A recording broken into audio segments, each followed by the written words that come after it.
每天晚上，它都会进入你的梦境，从不可能的角度蜿蜒伸向你的身躯，空洞洞的眼窝无时无刻不在注视着你，因为他认为只有这样做，他那令人发指的身躯才能让你有逃脱的意识。但其实那只不过就是一场梦，因为它真的出现了。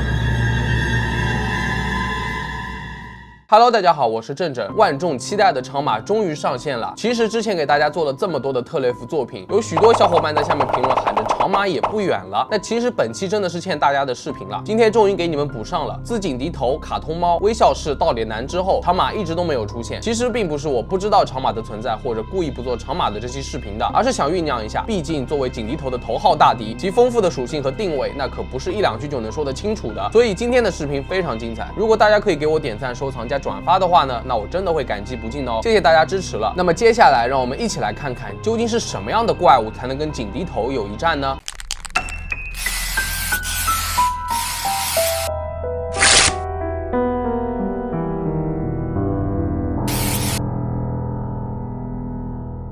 在艺术家特雷弗的生活当中，自始至终有一种拥有马的头骨，类似于蛇的身躯的生物。它的下颚与脖子相连，所以几乎也分不清楚脖子和身躯了。但是几缕黑色的鬃毛悉数的挂在脖子上，就显得它还具备马的特征。然而可怕的是，脖子显然可以延伸至无穷无尽，并且能够弯曲的像手指一样发出破裂的声音。它还与一般的蛇不一样，形状会呈现出一种节肢动物的感觉，和乡村道路上的生物有的一拼。然而长马常常会出现并吓坏那些无意当中看到它的人。由于人们常常在灾难现场附近找到该生物，大家普遍对它的印象不是特别好，觉得它会带来不好的事情。但其实恰恰与表面相反，长马反而是人类的守护者，致力于向人类发出灾难的警告。它一直是在极力避免悲剧的发生。不仅如此，它还可能会去某个地方，警告即将发生灾难的那个地区的人们，并且据推断，长马可以移动并延伸自己的脖子到接近无限范围的地方。它的身体末端总是消失在黑暗当中，没有可见的终点。可怕就可怕在这里，一种你永远都不知道有多长的生物，够不够猎奇呢？而且长马知道自己的外观会令人害怕，所以他就会利用这一点来帮助引导人们远离自己出现的领域，从而远离发生灾难的地方。长马首次出现是在2018年的8月24日，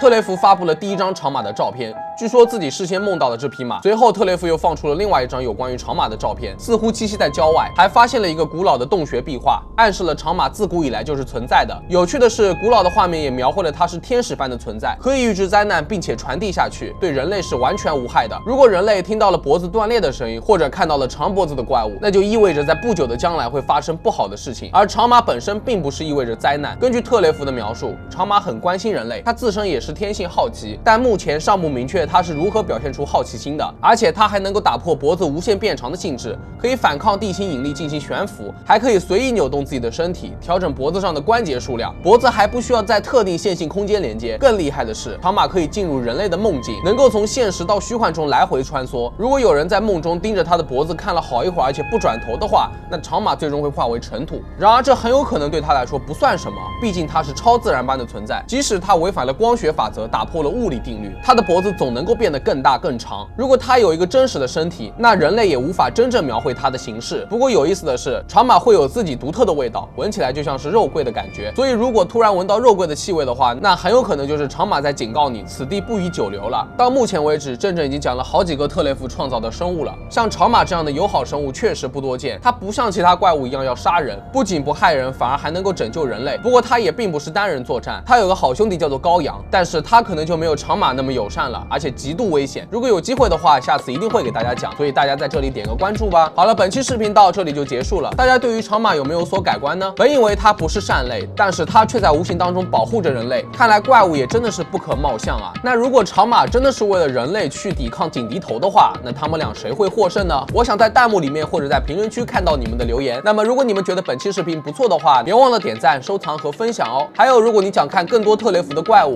那就持续关注我吧。我是正正，那我们下期视频再见吧。